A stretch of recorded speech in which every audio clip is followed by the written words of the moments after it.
So, first of all, I'm really proud to be here. I mean, speaking at DLD has been a dream of mine since the first time I came to DLD, so thank you very much, Steffi, for inviting me. I love Europe. Europe has been my adopted continent for on and off for the past 20 years. I first came to Europe in 2000 when I went to INSEAD to get my MBA. And then on and off, I've been here and I've stayed here constantly for the past 10 years, mostly in Berlin. And one of the things that really bothered me about Europe and about Europeans when I came here was the huge amount of self-recrimination. People here are always apologizing for we're not good enough in this, we're not good enough in that, we don't innovate enough, Israelis innovate better than us, Americans innovate better than us, we're not Silicon Valley. Guys, this continent has so much to be proud of. You know, 2,000 years of bloodshed and sweat and tears, and this continent evolved as really a beacon of human rights and a beacon of continued prosperity for such a long time. And this continent has constantly reinvented itself and grew out of the ashes. So there's a lot to be proud of, and this self-recrimination is sometimes a bit too much and not conducive. I always try to take stuff from speakers that I admire, and Yossi was here yesterday, and Yossi always involves the audience. So I'd like to ask you to take a hand and clap for us being Europeans, and for us being here, and for us being who we are and having our own voice. Thank you. But Europe is in danger. It's in danger if it doesn't innovate and if it doesn't learn how to continuously innovate. You know, it's interesting to look at what happened in the last 10 years. And I saw, really, when I was looking for material for this talk, I saw a statistic that really alarmed me. In 2004, Europe was responsible for about 32% of the world's GDP. In 2014, Europe was responsible for 22.3%. So almost a 10% drop in 10 years. I don't have the statistic for 2018, 2019, but this is incredible. This is an important continent and has been at the forefront of the world economy, and yet a 10% drop in 10 years. Part of it we can explain because other places became more important. China, which wasn't as big a phenomenon in 2004, became a staple of the world economy, or a central place in the world economy in these 10 years. And indeed, if we look at the increase in contribution to the GDP, much of it came from China. But we shouldn't give ourselves a break. We shouldn't give ourselves a break, and we should ask ourselves, what can we do better? So one interesting thing is the transformation that I've seen Europe go through in the 10 years that I've been here, in the last 10 years. And, you know, when I came to Germany, a lot of the talk was about how to build sustainable, profitable businesses. And one of my key complaints when I talked to people was, yeah, but this is not ambitious enough. If you want to build big innovation, you have to have ambition. You have to, you can't think about short-term profitability. You can't think about being profitable in 2 years. And it's interesting why this happened. You know, one of the phenomena that people discuss when they talk about Silicon Valley is creative destruction. Companies bloom, they blossom, and then they blow up. And this blowing up of companies is great. These supernovas, they feed all the galaxies around them, or all the star systems around them. This doesn't happen so much in Europe. It doesn't happen so much in Europe, and the question is this a bad thing, or is this a positive thing? It's not necessarily a bad thing on its own. It's just a different type of innovation. And then, again, when I was looking for material for this talk, I came across something brilliant. A new sort of association called Zebras Unite. And then it dawned on me, Europe is a continent of zebras and not of unicorns. If I could get my visual, that would be great. Okay, yeah, this one. What are zebras? And why am I saying that Europe is a continent of zebras? Zebras are real companies. Zebras are companies that drive the economy. SMBs, small manufacturers, large manufacturers, but these are sustainable companies. These are companies that exist for hundreds of years or for many, many decades and innovate continuously and continue growing and have a social responsibility, have responsibility to the economy. But they're not startups. And the innovation that these companies will have is, for the most part, linear innovation rather than exponential innovation, because they're responsible for profitability. They're responsible for thousands of employees or tens of thousands of employees. You know, I see my esteemed chairman here, Dr. Gerhard Kromme, who was the chairman of Siemens for many, many years. Siemens has responsibility for hundreds of thousands of employees and has responsibility for a large portion of the German economy. It cannot do outsized investments in R&D. It cannot invest in R&D in a way that jeopardizes its profitability and in a way that jeopardizes the interests of its shareholders. This is where these guys come in. This is where these hopeful unicorns come in. We need massive investment in R&D in these companies in order to drive disruptive innovation. So the question is, facing the fact that Europe, and again, this is no disparagement. I'm very, very proud of my adopted continent. But we have to face the fact. We have to face the fact that Europe is much more a continent of zebras than of unicorns. And the question is, how can we drive innovation into this zebra culture? How can we benefit from this zebra culture, not destroy what's uniquely European, and at the same time drive continued innovation? And what this requires, for the most part, is stable technologies. You know, in the last 10 years, we've seen a wave of innovation washing over large, stable European companies. And the reason for this is that technology has finally become substantial enough, has finally become meaningful and stable enough for a large company to use disruptive technologies and not be afraid to risk its core assets.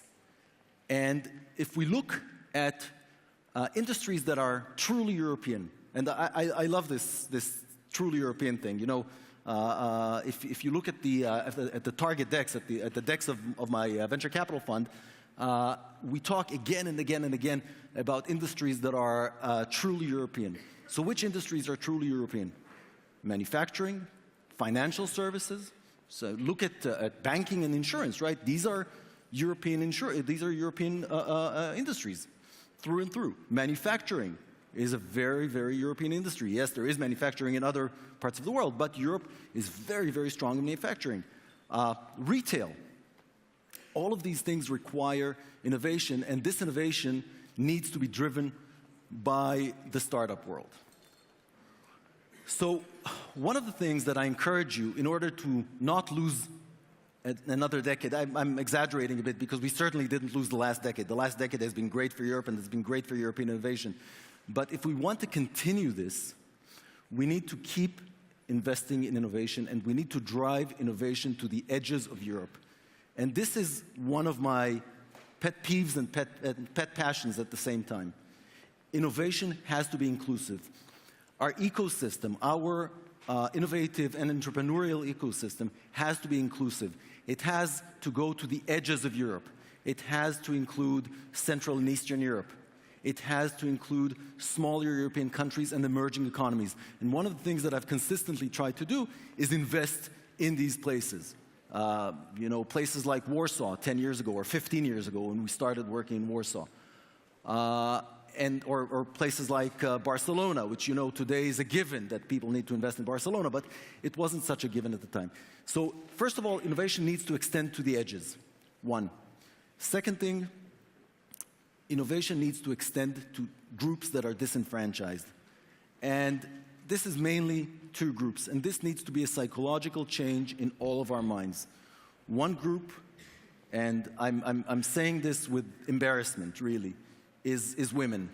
I've looked at I don't know how many of you have read the Atomico State of the European Technology report. It's a brilliant report, and one statistic there I can't believe that I'm praising my competitors on stage, but one statistic that really struck was that 93% of startups that received funding in Europe had all male founder and management teams.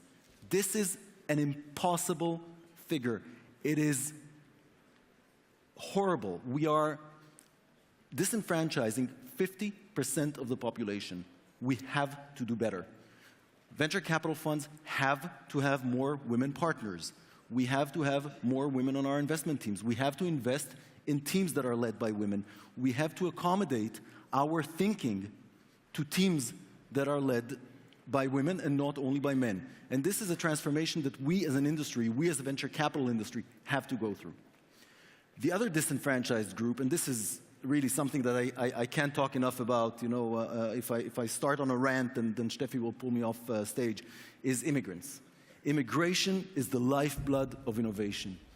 Every revolution that the world has seen was largely driven by immigrants. Immigration is the biggest opportunity that is facing us. It is not a threat. And the fact that certain portions of Europe see it as a threat is something that is dangerous for all of us.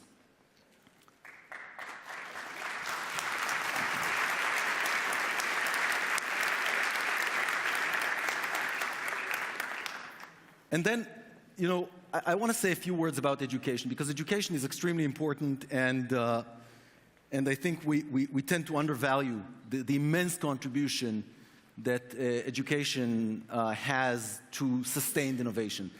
I want to quote Isaac Asimov. I'm a sci-fi geek. I've been reading sci-fi since I knew how to read, or before that maybe, and Asimov has been one of my favorite authors of all time.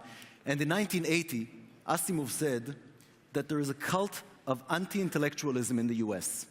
And that cult of anti-intellectualism is claiming that your ignorance is as good as my knowledge. And ignorance is not as good as knowledge. And this is something that we as intellectuals, as entrepreneurs, as investors, as technologists, as people who lead the economy have to fight.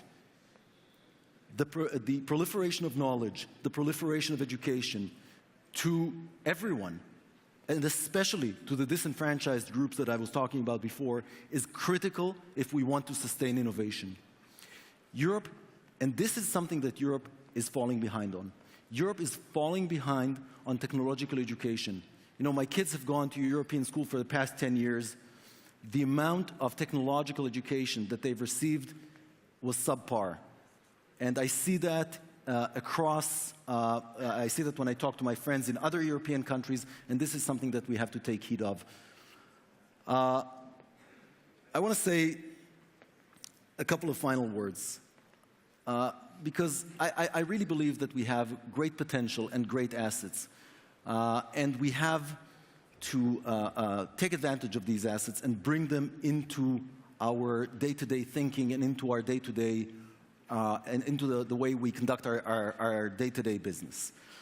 One of the key assets that we have is our access to funds. As a society, this is one of the richest continents on the planet.